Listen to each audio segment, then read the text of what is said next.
ঢাকায় গেলে যে মার হাতে এই খাবারগুলো আমি কত মিস করব। কত সকালে উঠে আমার মা কত কিছু বানাই ফেলে। আসসালামু আলাইকুম, কেমন আছে সবাই? সবাই খুব ভালো আছে। যেহেতু তার প্রতি স্কুলে যায়, তো সে একদম সকালবেলা উঠে, আর সকালবেলা উঠে যাতে ওই স্কুল থেকে এসে খাওয়া পায়, কারণ ওই স্কুল তো ছুটি হয়ে যায় না 10টার দিকে, এসেই যেন খেতে পারে। মানে নিজে হাতে সব বানায় ফেলে, রুটি ভাত খেলে ভাত বা যেটাই হোক নাস্তা পানি সব বানায় রেখে দেয়, যাতে এসে ওদের কষ্ট না হয়। কত সুন্দর না?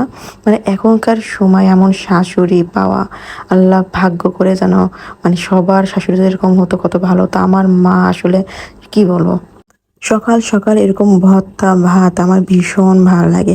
মানে ভর্তা তো আমার সবসময় ভালো লাগে, তারপরে যে সকাল দিকটা আমার ভীষণ ভালো লাগে। আর আমার মা তো জানে যে আমি আসলে এগুলো অনেক বেশি পছন্দ করি। মানে আমি বলি, মা এত কেন করো? মা বলে এরকমই করি, তোরা না থাকলেও আমি এরকমই করি। তা এই যে একটা মানে আমার আরো লোভ লেগে যাচ্ছে, যে আমি বলছি মা তুমি আমার সাথে চলো। আমার তো টাকাতে এরকম বাবু নিয়ে থাকতে হয়, আমি তো সকালবেলা তেমন নাস্তাও বানাতে পারি না, আমার খাওয়াও অনেক সময় হয় না। এমন হয় যে মানে ভুলেই যাই। মানে চা তো থাকেই, চা না খাওয়ার পরে কেমন করে যেন সময় চলে যায় আর খাওয়া হয় না। পাটার বাটা শুটকি, মানে জিভে এমনিতে তো ভাবলে পানি চলে আসে। মানে শুটকি ভর্তা, ঝরা ঝরা শুটকি ভর্তা, ঝাল কাঁচা মরিচ হোক বা পেঁয়াজ হোক, যেটা দিয়ে করা যাক না কেন, এত মজা। তো আমি বসে আছি মা কখন ভর্তা নিয়ে আসবে, তো ভর্তা নিয়ে চলে আসছে আর এখন আমি খাবো।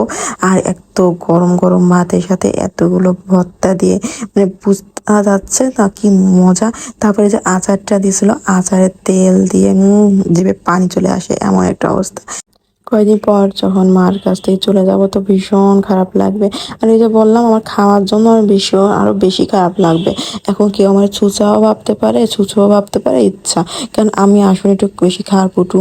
আর তার সাথে সাথে হচ্ছে আমার মায়ের হাতের রান্না, আর সবচেয়ে বড় কথা হচ্ছে আমি যে অলস না, ওই সকালের দিকে রান্নাটা আমার বেশি খারাপ লাগবে। যে ওই নাস্তাটা যদি আমি পাইতাম, ওই খাওয়াটা যদি আমি পাইতাম। তো এখানে গরুর মাংস দুপুরের জন্য রান্না বসায় দিছে। আর মা আজকে একটু এতে ধনেপাতা দিছে আর কি। মানে মাংসটা হয় না একটু বেশি চর্বি, একটু বেশি আর কি তেল তেল ভাব ছিল।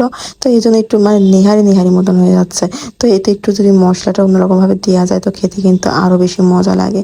তো এদিকে আমাদের হচ্ছে রান্না বান্না তো শেষ, এতে তেল উঠে পড়ছে খুব সুন্দর। আর গরমেতে আসলে এইসব খাওয়া ঠিক না, আমি প্রায় বলি। কিন্তু ওই যে বললাম, আমাদের জিভটার খুব দোষ আছে, মানে তারা তো ভালোই চায়। তো গরমের তাপে একটু বেলের শরবত, 2টা বেল নিয়ে আসছিলো। এখানে এই দেখতে দেখাচ্ছে না কত সুন্দর এই বেলটা? আসলে এই বেলটা ফাটানোর পরে একদমই বাজে, মানে ভিতরে উপরে ফিটফাট, ভিতরে সদরঘাট। তো আসলে এটা আমার বোন বানাচ্ছিল। আর এইসব আমি বললাম না, আমি জাস্ট বসে বসে খাচ্ছি আরামে। তো এই যে শরবতটা হয়ে গেল, আর চিনি দিয়ে ঠান্ডা ঠান্ডা শরবত। তো গরমের ভিতর খুবই ভালো।